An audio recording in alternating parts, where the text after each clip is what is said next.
Hi, my name is Natalie Sanandaji, and I'm an American Jew born to Israeli and Iranian parents. And before I start my story of October 7th, something I do want to say is that a lot of people say they lost so much hope for the unity of Arab women and Jewish and Israeli women since October 7th, but as someone who is the product of not just the Jewish diaspora, but the Iranian Jewish diaspora, I think I have more hope now than I ever have in my life for that unity, because I've seen, I'm in a very unique position as someone who is outspoken about the atrocities of October 7th, as someone who's a survivor and who has an Iranian last name. Because I'm speaking out, I receive so many messages. The majority of the messages I receive of people thanking me for speaking out are actually from the Iranian diaspora. So I'm in this position where I see more of it than I think majority of the world sees, the unity between the Iranian people and the Jewish and Israeli people right now. So it's something very unique to experience.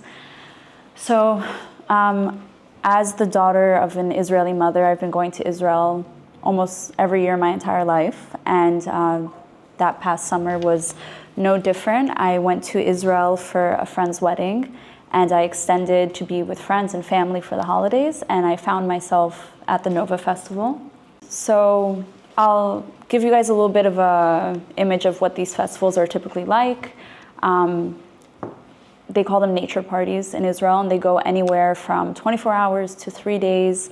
And usually on the festival grounds, they have an area for the campsites. So you come with your friends, you bring camping gear, tents, sleeping bags, camping chairs, change of clothes, and you build your little campsite with your friends before you head over to the dance floor. And in Israel, typically when it comes to parties, it's very different than, I think, the United States or maybe Europe, where when you want to buy a ticket to a party, you simply purchase the ticket and you receive the ticket in your email box or in the app within minutes.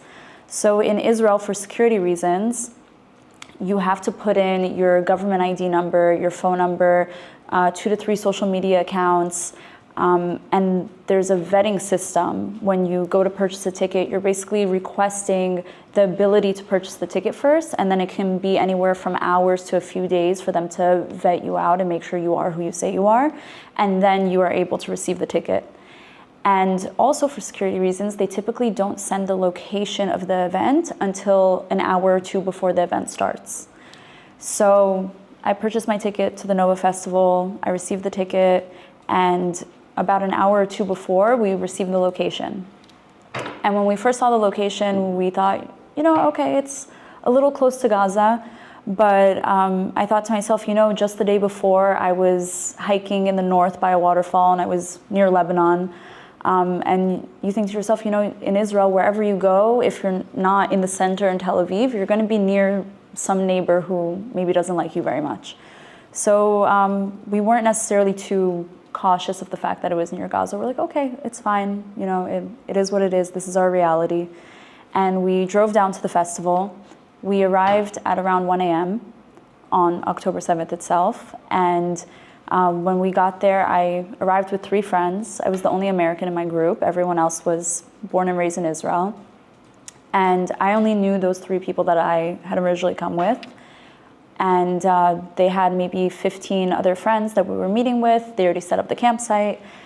We arrived, we dropped off our stuff at the campsite. We danced for a few hours. And at around 3:30, my friends decided that they were tired and wanted to go back to the campsite and rest. And the goal was to wake up for the sunrise of the festival, because the sunrise is typically the most exciting part. You're dancing in the dark for hours and you're waiting for this beautiful moment of the sun coming up. So we went to sleep, and at around 6:30, instead of waking up to the sound of the sunrise set music of the festival, we woke up to the sound of rockets. So one of our friends from our campsite was on the dance floor when the first rockets were intercepted overhead, and she knew that we were sleeping at the campsite, and she wanted to come over and wake us up and make sure we were alert to the situation. So she came over and she nudged us awake, and she was very calm and she was smiling, and she was like, Boker Tov, guys, which in Hebrew is good morning. And she said, I just wanted you guys to know a few rockets were intercepted overhead, but it's fine. It's normal for the area that we're in. It's also a holiday, and we know that typically on holidays, they send rockets our way to kind of disrupt the peace of family time on the holidays. So she was like, this is typical. It's normal. Nothing to be too worried about. I just wanted you guys to be awake and alert. So I want you guys to try to imagine, imagine a festival happening anywhere else in the world. Imagine, I don't know, let's say Coachella in California. And imagine people are dancing and suddenly rockets are intercepted over their heads. Now, imagine them reacting in such a calm manner that simply wouldn't happen. But unfortunately, for Israelis, this is their reality. This is something they deal with on a semi-regular basis. And as the only American in the group, I kind of looked to my Israeli friends to see their reaction and follow suit. Even though I've been going to Israel almost every year my entire life, it just so happens I had never been in Israel at a time of war. So this was my first time experiencing rockets. And I saw that everyone else was fairly calm, so I decided to stay calm. And I got up from my camping chair and I looked up at the sky and I started counting the rockets. And first it was 5, and then it was 10, and then it was 15, and then it was 20. And I think between maybe 15 and 20 is when I saw my Israeli friends start to get nervous. We started to realize that this wasn't just another ordinary situation. It wasn't just a few rockets. And around that time, the festival security had shut off all the music, and they started announcing on the loudspeakers for everyone to pack up their things and evacuate to their cars. So we packed up our things, we started heading to the cars, and at this point, we still thought it was, quote unquote, just rockets. So we figured, we have the Iron Dome. Our biggest fear was maybe scraps of intercepted rockets hitting us or our cars as we're trying to drive out. And we also figured, we're going to be stuck in traffic. There was a little over 3,000 people at this festival. Majority were leaving at around the same time. There were a few people who were the first ones to leave who, unfortunately, it doesn't mean that they actually made it out. A lot of the ones that were the first ones to leave, Hamas was waiting for them down the road, and they actually did not survive. And then there were the group of people that tried to stay back at the festival and wait for things to calm down. They unfortunately, majority did not make it out alive either, because Hamas ended up making it to the festival grounds. And it's kind of this middle group that I was in, that I think majority of the survivors are from that group. So we started heading to our cars, and we figure we're going to be stuck in traffic. And I'm sure all of you have seen the photos and videos of this narrow dirt road with all the cars pulled over to the side of it. So I asked my friends before we head out, I asked them if I couldn't use the bathrooms. And they said, of course, yeah, no rush. We're going to be stuck in traffic anyway. Go ahead. We'll wait for you by the car. So I head to the bathrooms, and I head back to the car. And not until about 2 weeks after the attacks did I realize how much I was putting my life at risk just by going to those bathrooms. Because around that time was when a video surfaced from the Hamas body cams of them coming to these yellow porta potties and shooting at every single one, trying to kill anyone who was inside. I was there maybe 10 or 15 minutes before they had arrived. But thankfully, I made it out. I head to the car, we start driving out, and we're in bumper-to-bumper traffic for maybe 5 or 10 minutes. And suddenly the festival security, who was on either side of this dirt road trying to guide everyone in the right direction, starts screaming at all of us to pull our cars over and get out of our cars and start running. And at this point, we couldn't understand why they would tell us to run from rockets. That didn't make any sense to us.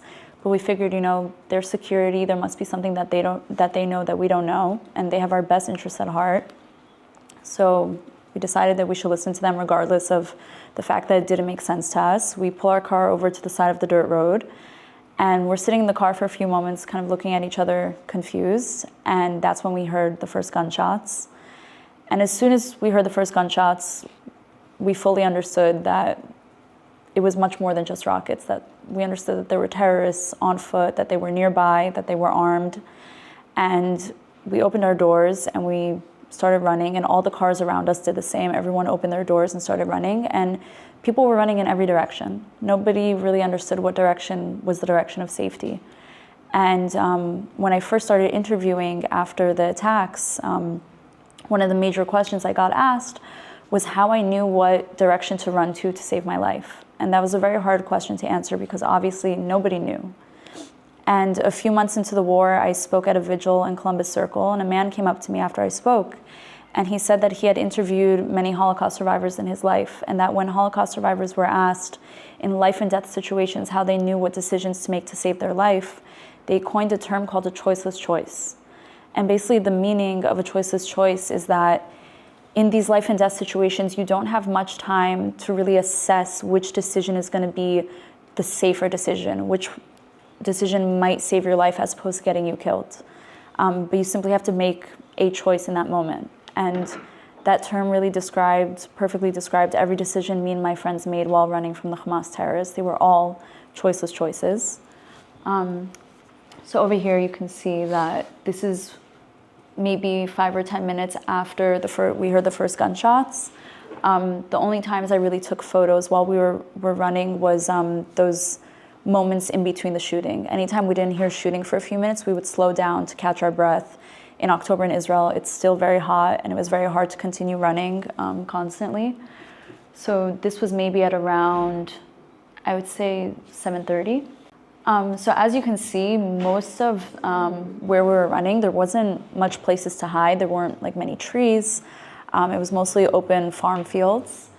And as you can kind of see, they're like all plowed. And I think if you hit next, that one is a video. Oh, the video can't play. But it was kind of to show that the rockets were being intercepted right over us as we were running. So in total, we ran for about 4 hours. And from all the choices we made while running, there's one main one that will always stand out to me. About, I would say 2.5 to 3 hours into running, we ran into a group of friends from our campsite that we hadn't seen since the beginning, since we started running. And they were all hiding in a ditch. And they called us over and they're like, guys, come here, come hide in this ditch with us. We're gonna hide from the terrorists. And from the 3 friends that I was with, there were 4 of us in total, 3 of us started crawling into this ditch, and one of my friends was standing above the ditch staring down at all of us. And I guess in that moment, he tried to imagine if he was a Hamas terrorist and he found us in this ditch, what he would do. And he imagined that he would shoot us right on the spot. Anyone who knows anything about war tactics, you never want to be below your enemies. You always want to be above them. So he started screaming at us, and he said, this is a horrible idea. If we stay in this ditch, we're basically sitting ducks. If they find us, they'll shoot us right on the spot.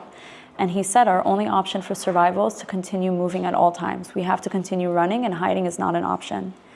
So we listened to him, and we got out of the ditch, and we continued to run. And we told our friends to come with us, but they said, no, we feel that this is a safe option. We want to stay here. We want to hide. And unfortunately, about a day or 2 later, we found out that none of them made it out of that ditch alive. So to me, that's one of really the most pivotal moments of me realizing that my fate could have been much different. So we continued to run, and about half an hour after that, we ran into a police officer. And this was, I would say, 3.5 hours into running. This is the first time that we see any police force. And we ran up to him and we asked him, where is everyone? Why are we alone? And he said that he didn't have many answers for us. Everyone from his unit had already been killed. And we asked him, well, can't you call for backup? And he said no, because the Hamas terrorists had taken over the local police radio station, and that if he was to use his walkie-talkie to try and call for backup, he would simply give up our location to the terrorists. He said, the most I can do is walk alongside you guys and try to protect you to the best of my ability. So we continue walking with him, and eventually we get to this main paved road, and we see hundreds of other survivors of the festival kind of walking down this road.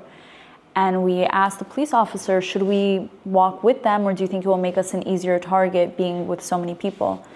And he said no. He said it was a good idea, that we should walk alongside them, because they were all told to walk in the direction of the sun, because in that direction there was a town called Patish. And at the time, it was one of the nearest towns to get to safety that the Hamas terrorists had not infiltrated yet. So we continue to walk with them, and we're walking down this road. And about 4 hours into walking, we see, we hadn't heard gunshots for a few minutes, and we see this kind of small bush tree, and we figured, you know, it'd be a good idea to sit under the tree for a few minutes, try to get some shade from the sun to really catch our breath. And we're sitting under this tree with maybe 10 other people, and we're kind of just all looking at each other confused. You know, if you can imagine, a few hours ago we were at a festival dancing, and suddenly we're being hunted by terrorists. And we're all kind of exchanging what little information we have. And suddenly, while we're sitting under this tree, we see a pickup truck driving in our direction that seemed to come out of nowhere. And for all of us, our automatic reaction was that these were Hamas terrorists coming to kill us. At the time, anyone who was getting information, they were getting it from photos and videos that were being sent around Telegram. So a lot of people were seeing that the Hamas terrorists were driving these white pickup trucks. And we see this pickup truck, and we all kind of froze in place. And I remember all of us kind of half got up and contemplated running. And without saying a word to each other, we all simultaneously realized that we have nowhere to run to. If this is a terrorist, they're in a car, they have guns, we're on foot, we have nothing to protect ourselves with. And we all just sat back down and kind of accepted our fate. And I remember we were all just, you know, smiling and nodding at each other as if to say, you know, we gave it our best, we tried, and kind of to say it was like nice knowing you and understanding that this might be the end. But as the pickup truck got closer, there was a girl sitting in the front seat, and she was waving her hand out the window to kind of signal to us. She was showing us that she had the festival bracelet on, and to signal to us that this is someone coming to save us, and that it wasn't in fact a terrorist. And as the pickup truck got closer, the man driving the truck yelled at all of us to get into the back of the truck. And we all got in, and he drove us to the town of Patish. And as soon as he dropped us off, he turned right back around to go save more lives. And because of that, I didn't get his name, and it took me about 3 months to track him down. He's an incredible man, and whenever I speak, I always want to give him the recognition he deserves. His name is Moshe Sati. And he was born and raised in Patish. He raised his kids in Patish, and him and his son drove back and forth from Patish to the festival grounds that day for about 8 or 10 hours, and they saved about 300 to 400 lives that day. After he dropped us off in the town of Patish, we were taken to the local bomb shelter in the center of the town, and the people of Patish, you know, they brought us food and water, and they really took care of us to the best of their ability. And there were women walking around reading off lists of names from their phones. And at first I didn't understand what they were doing. And after a few minutes I realized that they were receiving lists of names from parents who had lost touch with their children. And these parents were hoping that maybe their kid ended up in Patish. And I think about that a lot, because I think about how many of those parents didn't receive the good news that they were hoping for. Eventually, after a few hours of being in Patish, when we finally felt that it was safe to leave the town and get back home, we got back home, and I left Israel, and I started interviewing about 4 days after the attacks. And the main reason why I felt it was so necessary to interview so soon after was because I felt it was harder to dehumanize what happened to the Jewish people on that day if you're seeing a face. If you're just reading a number, if you're just reading a statistic, I felt that it was easier to dehumanize and say like, oh, they deserve it. But if you see a face, if you see someone telling their story firsthand, I felt that it might touch people in a way that just reading numbers wouldn't. I also felt that as a survivor, I owed it to all those who weren't as lucky as me. I owed it to all those who were taken hostage, all those who were murdered, all those who were too traumatized to speak out right away. I felt that I owed it to them to be their voice. And I started interviewing. From my interviews, I started working for an organization named the Combat Antisemitism Movement. And a big part of my role at the Combat Antisemitism Movement is not only speaking out about my story and telling my story of October 7th, but also being a voice for the Iranian people and trying to make the world realize that this war is not a war between Hamas and Israel. This war is a war between the Islamic regime of Iran, all of its proxies, and all Western civilization. And that's a major part of my goal of speaking out, is trying to make the rest of the world realize that. And as I mentioned in the beginning of my talk, a lot of the messages of love and support that I receive from people around the world are from the Iranian diaspora, because they've been suffering under the hand of their regime for many years. And their regime uses the same tactics that Hamas used against the Israeli people on October 7th. And one of those major tactics is the use of sexual violence against women as a war tool. And that's, unfortunately, that's the unity that we see today, that I see today between, both of my sides, my Israeli and my Jewish side and my Iranian side, that we both understand that we have the same enemy and that we've both suffered the same things under the hands of those enemies. And it's very unfortunate. I think a major reason why Hamas and why the Islamic regime of Iran and all of its proxies sees this as such a good tactic is because they know how much, not just in Judaism, but in a lot of religions, how women are really looked up to and how they're seen as kind of this light. And I think that's something very special to talk about, especially now because it's International Women's Day. And it's because of that fact that they weaponize sexual violence specifically against women, because they kind of want to take that light away from whatever group of people they're attacking. That's really what I'm here trying to make the rest of the world realize, that we all have the same enemy and that we should all be coming together against that enemy. And there's something that I always said in the beginning of the war in my interviews on the news, that to all those, rallying in support of the Palestinian people and of the people in Gaza, if you actually cared about those people, you would be against Hamas, because Hamas is just as complicit in the deaths of innocent Gazans and Palestinians as they are in the deaths of innocent Israelis. And that's the point that I will always drive home and that I always try to make known to the general public. And I guess that's it. Thank you for listening. A lot of people ask me if I was surprised by the world's reaction to October 7th, to the fact that people want to deny it happened altogether. I get a lot of contradictory responses because, for example, I made a video with a Jewish influencer where we went to Washington Square Park in Manhattan, and we asked people how they felt about October 7th. And a lot of what they had to say contradicted each other, because first they would say, we would ask them, the first question would be, did you feel that October 7th was justified? And then they would say yes. And then we would ask them if they believed everything that happened, and they would say no. And on the one hand, they felt it was justified for these things to happen. On the other hand, they are denying the fact that certain things happened. And I feel that people want to believe certain things happen if it goes along with what they believe in, and then they want to deny other things simply because of the fact that it happened to Jews.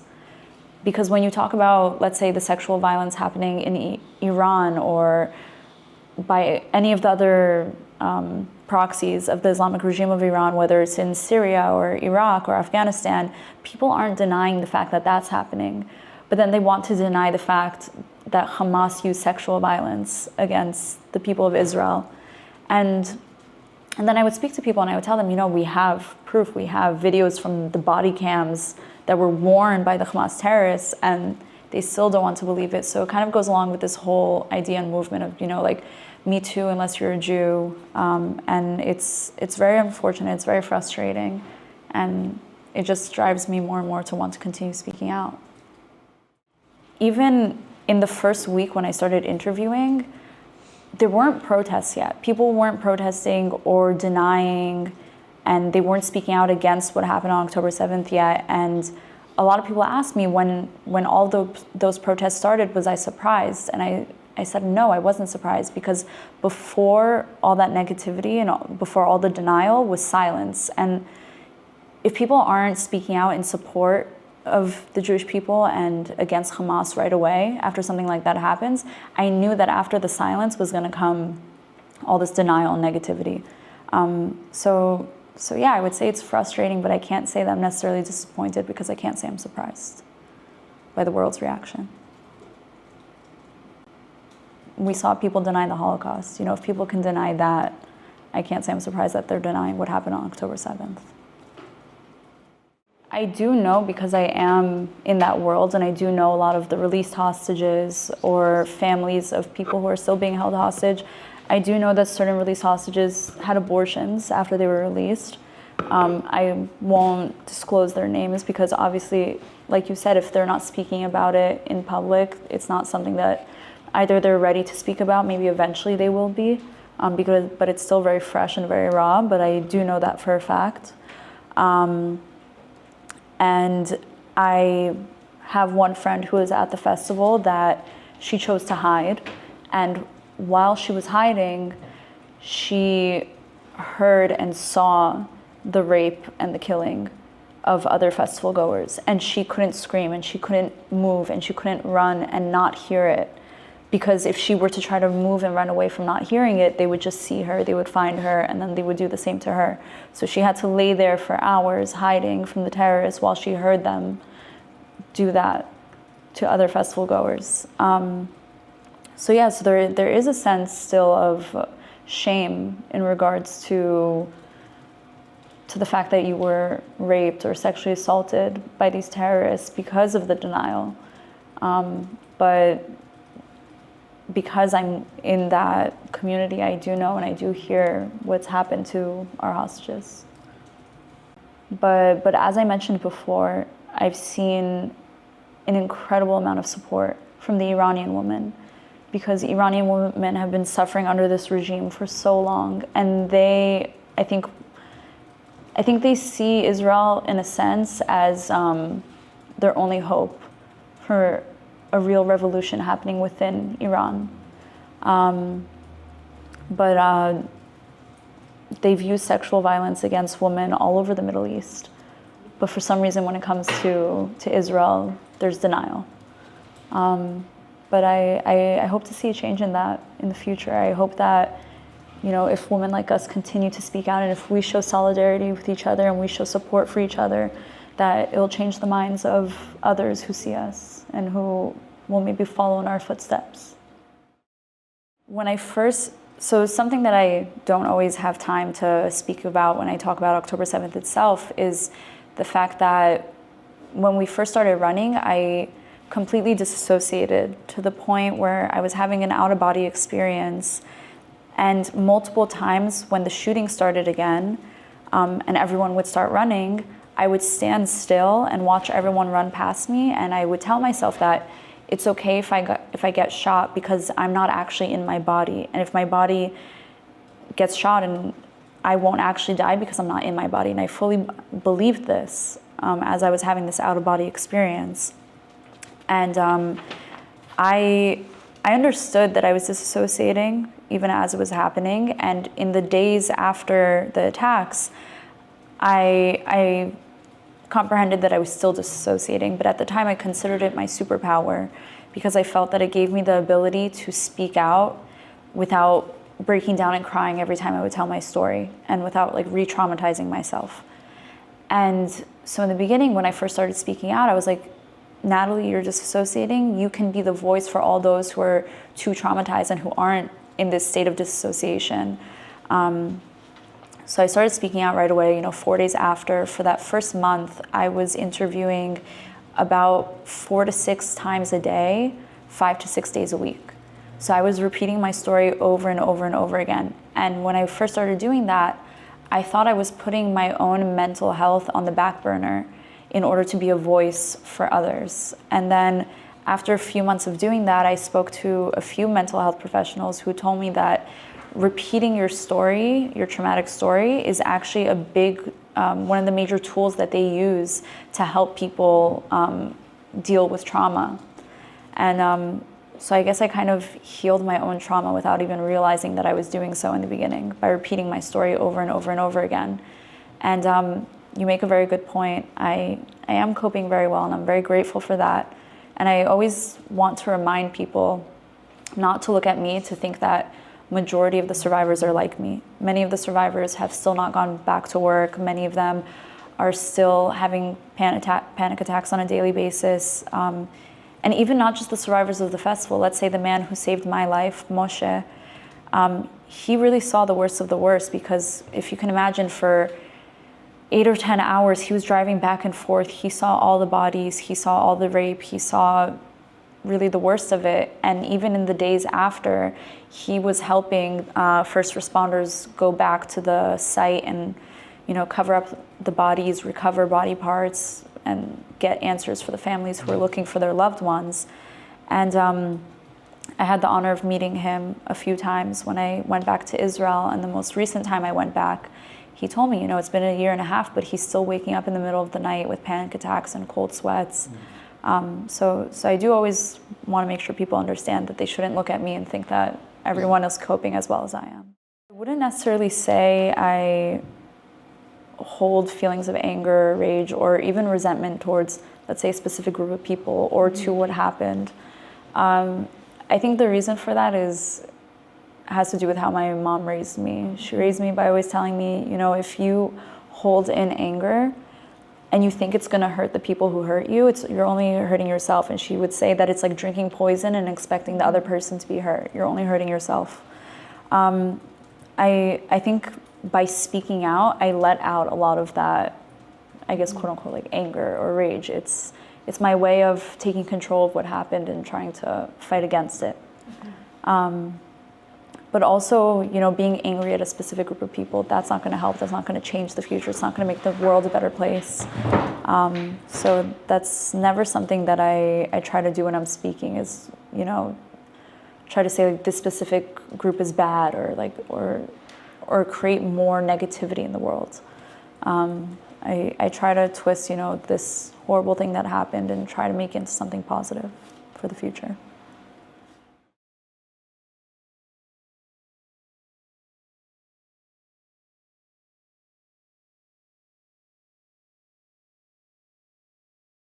Today, and I speak here both as a universalist, as a universal feminist, as a human rights lawyer, as an Israeli, as a Jewish woman, all of the above, and you know, normally these identities would work together with me being part of a global community of feminists, of human rights activists with whom I worked for decades now, throughout my legal work, which used to be also on the academic part, but also as an activist. I established, founded an NGO that took to the courts cases of sexual violence, again, mainly against women, but not exclusively, but as we know, it is perpetrated mainly against women, and actually being able to design new tools within the legal system to combat sexual violence, mainly through cases or lawsuits against perpetrators and enablers to allow compensation for victims of sexual violence. And as I said, we worked, you know, I was working together with a global community, which I was a part of. Politics seemed to be not part of what I was doing with them. And solidarity, feminist solidarity was the baseline for everything until October 7th arrived, when Hamas launched the deadly surprise attack on the state of Israel under the cover of the chaos created by the attack. Severe and systematic sexual violence was perpetrated primarily against female civilians, as we know, and as well as against other individuals encountered. And the widespread chaos disrupted the functioning of emergency, medical, security, first responders who were responsible for responding to terrorist attacks and for aiding the victims, and thereby impairing the ability of the state mechanisms to actually identify and document these heinous crimes. And despite myriad indications from the field and the unprecedented involvement of vulnerable women with hundreds of armed, bloodthirsty men, terrorists, the response to the sexual crimes was largely minimal and even bordered on denial, a fact that undermined the ability to generate recognition for the victims, provide the systematic healing mechanisms, and subsequently hold the perpetrators accountable. Israeli feminists like myself reached out to our colleagues for support, recognition, and comfort, but gained mainly legal solidarity.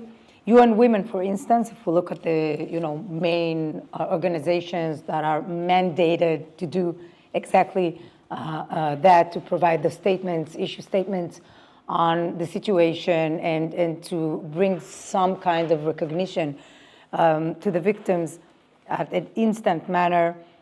They issued their first statement regarding this issue only on December 3rd. And ever since, they did so only very rarely. In one of the cases that shattered my naive belief that even if we're now facing this kind of aloof type of reaction, I was still hoping that this is part of the chaotic situation in which we're in, and things will at some point get to the fact that we all realize that this is what happened here, definitely after having the report issued by Doctors Without Borders and the Pramila Patton's UN Secretary Deputy for Sexual Violence in Conflict Areas report, and so on and so forth. But then in one of the cases where I was invited to present my work, one of the NGOs, which was a crisis center, declined the invitation to come and participate in the event, stating that they believed that discussing the root causes of this sexual violence that was not even denied by the organization should be prioritized at this stage. So they refused coming to hear about it and think about it as experts in the field, but rather to discuss the root causes of such sexual violence. So, the question is always whether these reactions are a reflection of these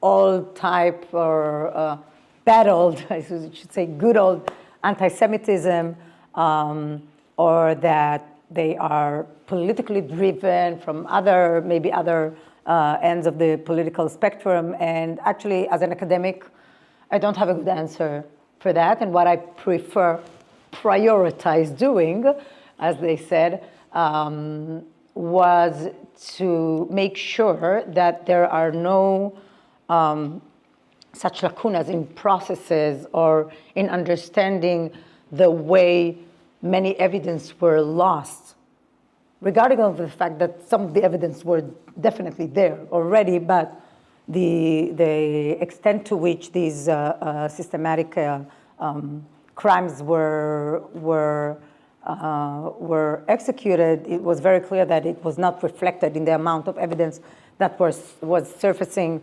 from the field. And what I wanted to do in my work was to try and look at the process of the loss of evidence, look at the chaos in the eyes, and understand, break it to the systematic manner in which the first responders, and also some of them were secondary responders, meaning they were not in the field itself, could not either identify what they were seeing as sexual crimes, or could not recover the forensic physical evidence while the potential was there to do it under other circumstances. I think this is part of the puzzle. Is like, but we're talking about Israel. We're not in a third world state right now where we mostly see these weaponization of women by terrorists taking place, and the legal investigative systems are very poor in many respects, and they don't have the ability to really collect the evidence, and they're dysfunctional in many other ways. Okay, and I'm saying it from a critical point of view, God forbid from a, I'm not rating their work, but here in Israel, like this superpower, this ultra-modern Western state, how can something like this happen? And the answer to those who who have the bias would be that nothing of this kind has happened, and this is why there's no evidence, and there's no other way to explain it. And I wanted to share with you just, one tweet from yesterday that I came across, saying, "Zero proof Hamas raped anyone. That was all lies used to sell genocide. It's disgusting to still peddle the lies today, knowing you're doing so in order to start up the slaughter of more Palestinian children." So we see that this denial is absolutely still roaming. This is not an account with 2 followers. There are many accounts of this type. And as Natalie said, they're both, denying it, but justifying it at the same time. So this obscurity is exactly, I think, where professional work by experts can be handy, useful, relevant. And in this respect, I'm trying to always speak at the level of, speak as a lawyer, even though what you will see now is that our project, the project that I initiated with 3 more lawyers, was of a non-political manner, in the sense that we were looking at what has happened. We were looking at the loss of evidence from a very, one might say even academic point of view, but definitely a professional one, because I'm very well experienced in representing victims of sexual assaults, even though nothing prepared us to what we saw happening here. So what you see on the left side is Pramila Paten's report, which has been, the target of endless criticism ever since she provided it, even though she was using the same practices she's been using in other cases. But at the same time, I have to say that it was indeed a very different case, even for an expert like her to investigate. And what you see here is the challenges and limitations in the collection of information from the field. And that was this line that is here, I think in the report, she dedicates maybe a page to that. This was my account in speaking to Patton and her team, trying to illuminate the fact that regardless of how much they know of other cases that happened, something here was very different. It was under a terrorist attack, a one-day terrorist attack. So we know that, weaponizing women's bodies by terrorist organizations is something that we've already seen, unfortunately, in growing numbers and instances. But to have it on a one-time, one-day terrorist attack is something that we haven't encountered yet. And these were the challenges that I wanted to expand on in our own work. So I want to say that our report was published on November 25th, the International Day against violence against women, and it was just recently presented in the UN to a few relevant bodies. So the framing to me was to learn from what has happened. So first of all, to understand what has happened, how the loss of evidence happened, and then to learn from that for future cases, and in the process to document the these failures. They're not all failures. Some of them are so understandable, and some of them can be criticized. But that was not what I was looking for. I was looking to expose these processes also as a means to have a second chance to tell the stories of those who were forever silenced. So we have now offered all this set of best practices which we think are relevant both on a national and international level. This has been our work, and I think that it is so important to understand these challenges within this new context of a raid, short-lived terrorist attack and sexual violence in a way that we haven't seen before. This is, unfortunately, we've endured it. We know how it looks like. We know how traumatic it is, not just to need to deal with the reality that this has happened, but also to struggle to have a voice and to have someone believe you that this has happened. Even for me as an expert, the frustration that was, and the sense of desertion and of betrayal. You were asking what was the sense.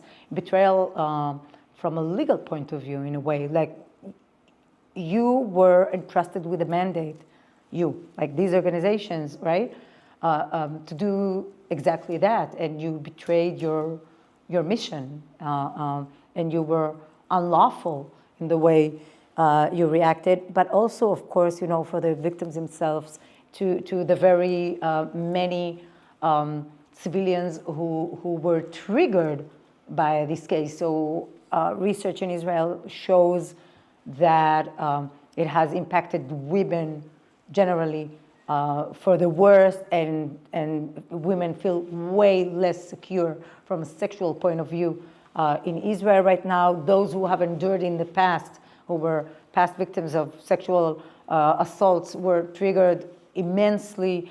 There are indications for sexual misconduct in school children, all kind of impacts that are horrifying on the one hand, but need to go through the acknowledgement in order to have them dealt with. I'm curious. I know there were attempts to distance Hamas from the sexual assault, like comments about, those are civilians coming in, or it wasn't like a direct military order. And I didn't hear very much. I just assumed that some of that was false. But what do we know about like what Hamas actually ordered versus how much of the assault was carried out just by cruel people that were taking advantage of the situation? So, the question is whether this is, like, if we're talking legal terms, yeah. So legal terms, aiding and abetting and allowing and facilitating is enough. Sure. In that respect. So, but at the same time, the main difficulty in this respect, and I think that it has a lot to do with sexual crimes and rapes, is the individual attribution. So it's the main problem is not to attribute it to Hamas, because even if these were civilians that you allowed in, and you opened the gate literally to them getting in, that would be easier to handle. The most challenging part is the attribution, and I think that the attribution part on an individual level is way less relevant under these circumstances, because murderers, even if you look at Shani looks parading atrocity, and the individuals who did that,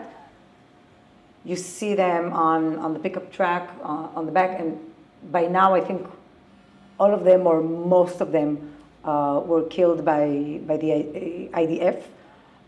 So the attribution is very easy in these cases, the individual attribution. Doing it for a sexual crime, it's almost impossible, and to me it's irrelevant in many respects. So, and what do we know about their intentions and planning of doing so? Thankfully, the international law is around these issues, is shaped around the consequence of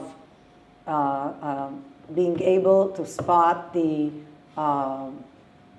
vast, systematic use of sexual violence as satisfying the need for the legal need to declare it as a crime against humanity, and so on and so forth. So from a factual point of view, I'm not sure if there was, I have to maybe put a disclaimer here. I'm not part of the investigative team. I'm also not a practicing investigative criminal expert. I have had access to many of the indications and materials, both from open access, from speaking to people in the field. So we know that there is a claim that there was some kind of instruction that was written instruction that was found by the Secret Service in Israel. I cannot attest to that, but we don't need the pre-planning for the crimes against humanity part of it.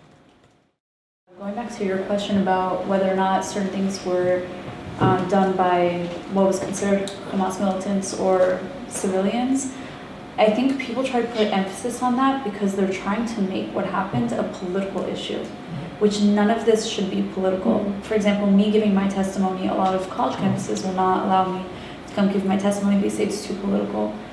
Talking about the atrocities that happened shouldn't be political, and I think when people try to put the blame specifically either on Hamas or civilians that weren't actually part of Hamas, it's going back to this idea of trying to make it a political issue, which it shouldn't be. So I just want to I think it somehow matches up with a pattern where, people refuse to talk about when Jews or Israelis are being victimized, right? Because let's talk about racism in general. Let's talk about discrimination in general. Let's talk about sexual crimes in general, and not actually what happened there about to these victims. So maybe we can talk about it a bit later. But I feel there's some kind of analogy when you, for example, go and try to exclude this particular victims and subsume them when you say no, let's talk about them, or it's being reverted to some kind of sense of entitlement. But so I want to say something about this, even though it's the motivation is normally to silence you, speaking about Jews and Israelis.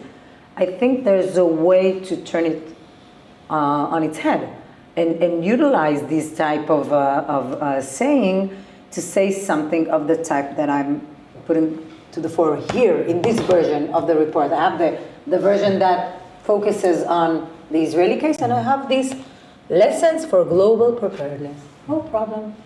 You think that this is something that should be discussed within a broader context of how do we assist, how do we make sure that we fight escaping from responsibility to sexual crimes by terrorist organizations? Here you go.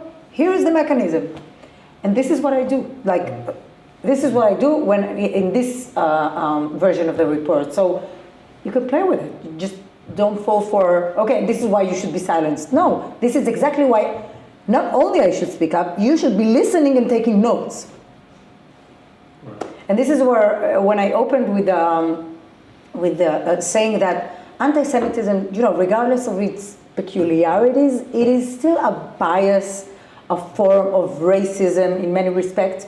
And in this case, this is the motivation, the way I look at it, not to leave space for such thoughts, emotions, motivations to distract us from seeking justice. So what I do here is exactly that. I'm just, providing the more systematic way of looking at this gap of evidence, not to allow anti-Semites say it's just because you're liars and there are no evidence. It's because of the loss of evidence caused by the systematic blah, blah, blah means, as the indications show.